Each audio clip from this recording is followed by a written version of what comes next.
Swala la nyuklia Iran huenda likakushangaza sana. Mtazamaji na mfuatiliaji wa channel hii ya Zaki Digital, ni kusihi tu kuendelea kusubscribe, kulike, kushare kila aina ya tukio la kimataifa. Hifadhi ya madini ya urani ya Iran bado ni swala tete sana katika mgogoro wa Iran na Marekani. Rais wa Marekani Donald Trump amesema kwamba Iran iko tayari kuipa Marekani madini hayo vita hivi vikimalizika. Huenda ukawa unajiuliza urani ni nini? Haya ni madini yanayopatikana ardhini. Madini haya huwa na isotope mbili, U-238 na U-235. Asilimia 99 ya urani asilia ni ya U-238 ambayo haina tanuri ya nyuklia. Takribani asilimia 0.7 ya U-235 ndiyo ina uwezo wa kutoa nishati ya nyuklia. Ili madini ya urani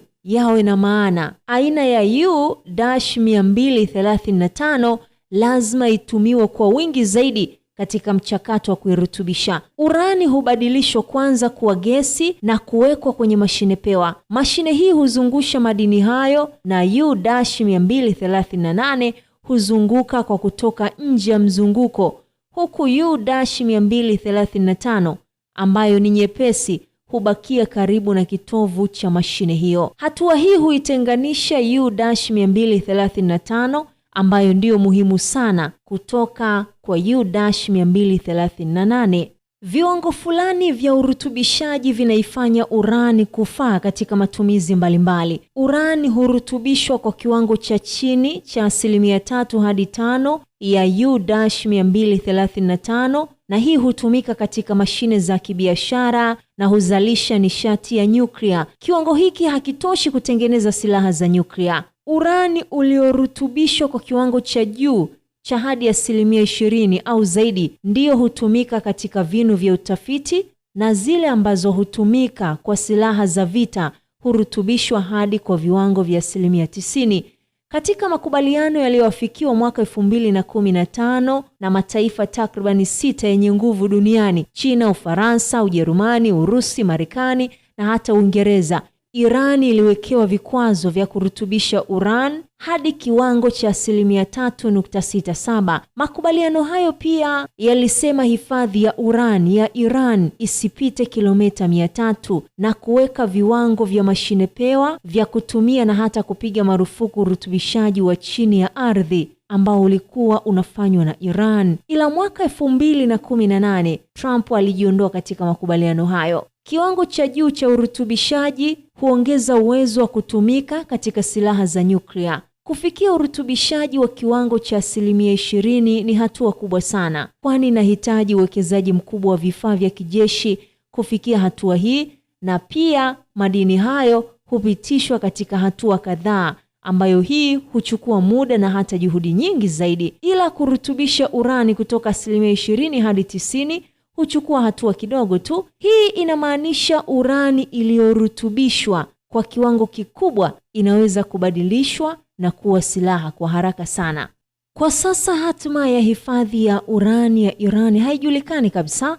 Katika mwanzo wa vita, Iran ilikuwa na kilo 440 ya urani ambayo hii imerutubishwa kwa viwango vya 60%. Kulingana na maafisa wa Marekani, madini haya yanaweza kurutubishwa haraka na kufikia 90%, kiwango kinachohitajika kutengeneza silaha za nyuklia. Iran pia ina kilo 1000 ya urani iliyorutubishwa kwa viwango vya 20% na kilo 8500 iliyorutubishwa kwa kiwango cha 3.6. Kiwango kikubwa cha urani ambacho kinaweza kutumika kutengeneza silaha za nyuklia kimehifadhiwa eneo la Isfahan. Hii ni mojawapo ya vituo vitatu chini ya ardhi ambavyo vililengwa katika mashambulizi ya Marekani na Israel mwaka uliopita. Haijulikani kabisa ambako hifadhi nyingine ya urani ilipo.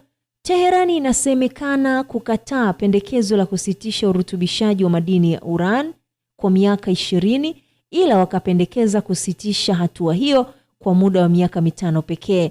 Teherani pia ikakataa kuipa Marekani hifadhi yake ya kilo 440 ya urani iliyorutubishwa kwa 60% na wanataka kuyeyusha madini hayo. Mkuu wa shirika la kimataifa la nishati ya atomic, Rafael Gross, aliliambia shirika la habari la AP kwamba iwapo kiwango hicho cha madini ya urani ya Iran yataendelea kurutubishwa zaidi, yanaweza kutengeneza mabomu 10 ya nyuklia. Iran inasisitiza kwamba vituo vyake vya nyuklia ni vya matumizi ya amani pekee, na shirika la atomiki duniani limesema halijaona ushahidi wa kuwepo kwa mpango wa kutengeneza silaha za nyuklia.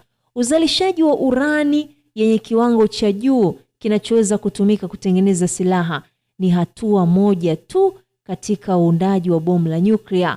Bomu kamili pia linahitaji hatua nyingine, ikiwemo kubuni, kuunganisha kichwa cha kivita pamoja na kutengeneza mfumo wa kufikisha au kulirusha katika eneo husika la vita. Hata hivyo, ikaongezwa kwamba baada ya kufeli kwa makubaliano ya nyuklia mwaka 2015 na kuendelea kushindikana kwa mazungumzo ya kufikia makubaliano mapya, inawezekana Iran imeamua kuanza tena kuendeleza mpango wa kutengeneza silaha za nyuklia. Tathmini iliyofanywa mwezi Mei mwaka 2025 na shirika la ujasusi la Marekani DIA likasema kwamba Iran inaweza kuzalisha urani wa kiwango cha kutengeneza silaha moja ya nyuklia kwa kipindi cha wiki moja. Hata hivyo, tathmini hii pia ilieleza kwamba Iran kwa hakika haitengenezi silaha za nyuklia kwa sasa, ingawa imechukua hatua ambazo zinaweza kuiweka katika nafasi ya kufanya hivyo iwapo itaamua.